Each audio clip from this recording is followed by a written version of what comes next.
Bismillahirrahmanirrahim. Assalamualaikum warahmatullahi wabarakatuh. Apa kabar soleh-solehah? Kita berjumpa lagi hari ini. Nah, hari ini kita akan belajar tema 1, subtema 4, pembelajaran 1, 2, dan 3. Sebelum kita belajar, kita baca doa dulu. Sikap berdoa, tangan diangkat, kaki bersila, kepala ditundukkan, matanya dipejamkan. Berdoa mulai. Bismillahirrahmanirrahim. Raditu billahi robba wa bil islami dina wa bi muhammadin nabiyya wa rasulah. Rabbi zidni ilma warzuqni fahma. Allahumma yassir wa la tu'assir. Ya Allah, permudahlah kami dan jangan dipersulit.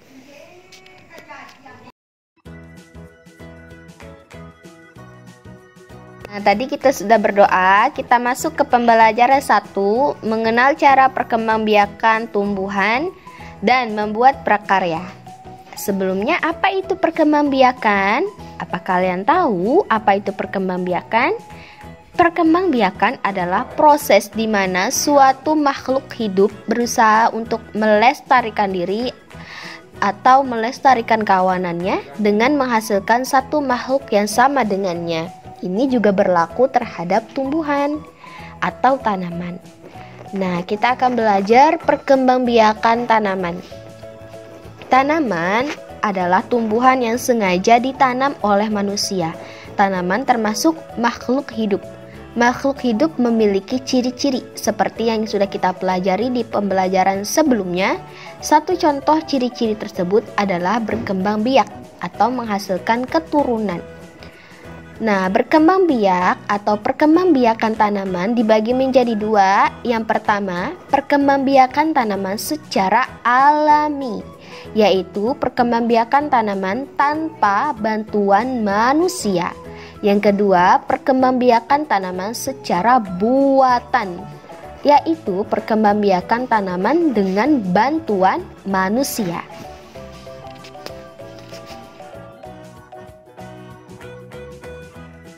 Yang pertama, perkembangbiakan tanaman secara alami atau tanpa bantuan manusia. Yang pertama ada biji, yang kedua ada umbi, tunas, akar tinggal, dan spora. Contoh tanaman yang berkembang biak dengan biji ada mangga dan bunga matahari. Contoh tanaman yang berkembang biak dengan umbi adalah wortel dan kentang. Umbi itu ada di dalam tanah, seperti wortel dan kentang. Yang berkembang biak dengan tunas adalah pohon pisang dan pohon bambu. Biasanya tanaman yang berkembang biak dengan tunas memiliki anak-anak di sekitar pohon yang besar.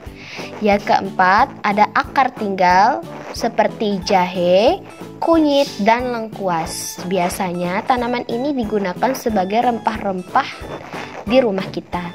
Yang kelima ada spora atau bintik-bintik pada permukaan daun tanaman, seperti pada tanaman paku.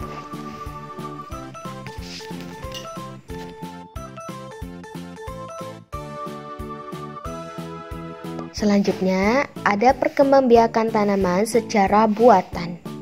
Yang pertama ada cangkok. Cangkok biasanya dilakukan pada tanaman berkayu.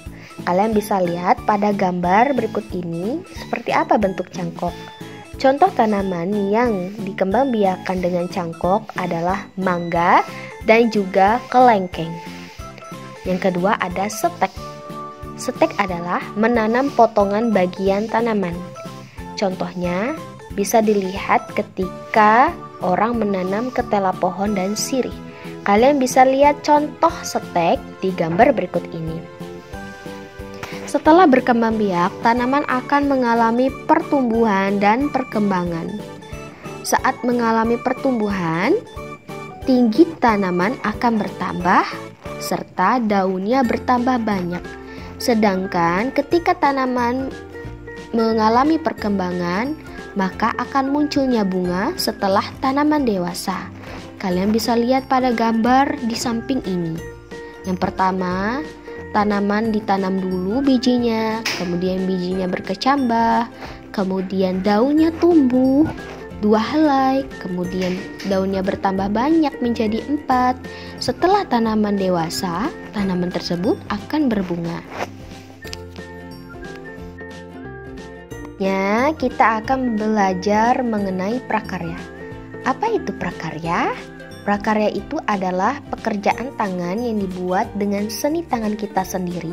Salah satu prakarya yang akan kita pelajari yaitu mosaik. Kalian bisa lihat contoh mosaik di gambar berikut ini. Nah, banyak contoh mosaik ya. Ada burung merak, ada kancil, ada burung hantu, ada tupai. Semua mosaik ini dibuat dari daun-daun kering. Akan tetapi, mosaik berbeda dengan kolase. Nah, waktu kelas 2 kalian sudah pernah membuat kolase kan? Kalau kolase terbuat dari biji-bijian seperti biji kacang tanah, biji kacang hijau. Kalau mosaik biasanya dibuat dari daun-daun kering dan kertas origami.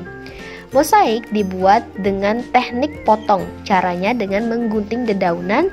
Setelah itu, dedaunan disusun dan ditempel membentuk gambar.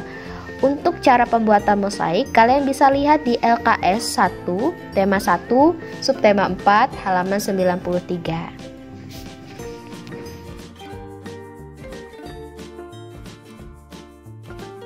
Sekarang kita akan belajar cara membagi. Perhatikan baik-baik cara membagi yang akan Ustazah jelaskan di video berikut ini. Perhatikan halaman 93 berikut ini. Sinta dan keluarga selesai membersihkan halaman. Kemudian mereka menanam bunga matahari. Ayah telah menyiapkan 6 pot bunga. Ke-6 pot bunga tersebut akan digunakan untuk menanam bunga matahari. Ayah, ibu, dan Sinta menggunakan pot sama banyak. Berapa banyak pot bunga yang digunakan oleh setiap anggota keluarga? Berikut cara menghitung banyak pot yang digunakan. Langkah pertama, pot bunga keseluruhan berjumlah 6 pot bunga. Ayah, ibu, dan Sinta telah menggunakan 3 pot masing-masing. Berarti pot bunga yang belum digunakan 6 dikurang 3, 3 pot. Jadi ada 3 pot yang belum digunakan. Ayah, ibu, dan Sinta menggunakan 3 pot lagi. Pot bunga yang belum digunakan hasilnya 3 dikurang 3, 0. Artinya semua pot bunga telah digunakan. Berarti pernyataan tersebut dapat ditulis sebagai berikut. 6 dikurang 3 dikurang 3. Pengurangan pertama, 6 dikurang 3 sama dengan 3. Kemudian pengurangan kedua, hasil tadi 3 dikurang 3 sama dengan 0. Pengurangan di atas dapat dituliskan sebagai bentuk pengurangan berulang. Pengurangan selesai setelah 2 kali. Dengan demikian, 6 bagi 3 hasilnya 2. Berikut bentuk pengurangan berulangnya. 6 dikurang 3 dikurang 3, hasilnya 0. Nah, sekarang perhatikan, Ustazah akan menjelaskan pembagian dengan cara bersusun pendek. Kita tidak usah belajar bersusun panjang ya, kita langsung ke bersusun pendek.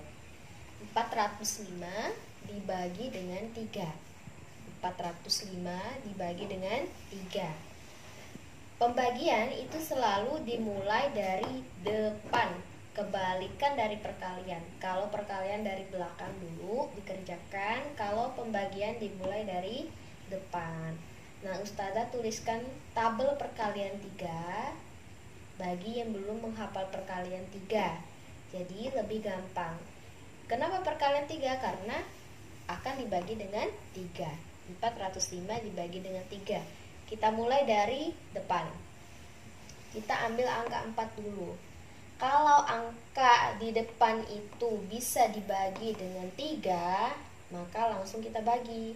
Tapi, semisal angka ini lebih kecil daripada 3, misalnya Ustazah ganti jadi 2, maka kita harus ambil 2 angka. Karena angka 2 tidak bisa dibagi dengan 3. Karena di sini angka 4, maka langsung langsung kita bagi. Karena angka 4 lebih besar daripada 3. 4, kita lihat di hasil perkalian. Apakah ada hasil perkalian 3 yang hasilnya 4? Tidak ada.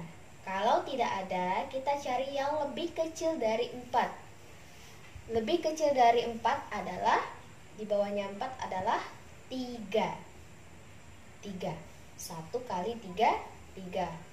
Hasilnya 3 kita taruh di bawah 4. Sedangkan di atas juga harus kita isi, yaitu 3 dibagi 3 berapa? 3 dibagi 3 hasilnya 1. Satunya kita taruh di atas.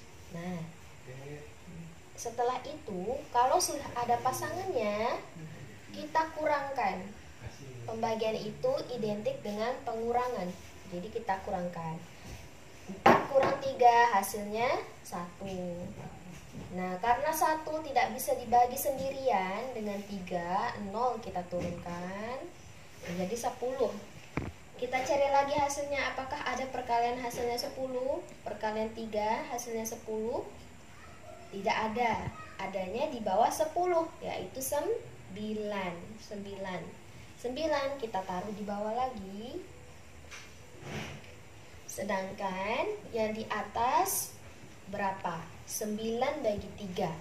9 bagi 3 hasilnya 3. Taruh di atas. Sudah ada pasangannya, kita kurangkan lagi. 10 kurang 9, 1. 5 turunkan. Oke. Adakah hasilnya 15? Ada. 5 kali 3. Hasilnya kita taruh sama-sama di bawah. Sedangkan di atas hasilnya 15 bagi 3. 15 bagi 3 hasilnya 5. Nah, kurangkan. Hasilnya 0. Kalau pembagian itu sudah mencapai hasil 0 seperti ini, maka pembagiannya sudah selesai. Semua angka yang ada di 405 juga semuanya sudah kita bagi, maka pembagiannya sudah selesai. Hasilnya 405 bagi 3 adalah 135.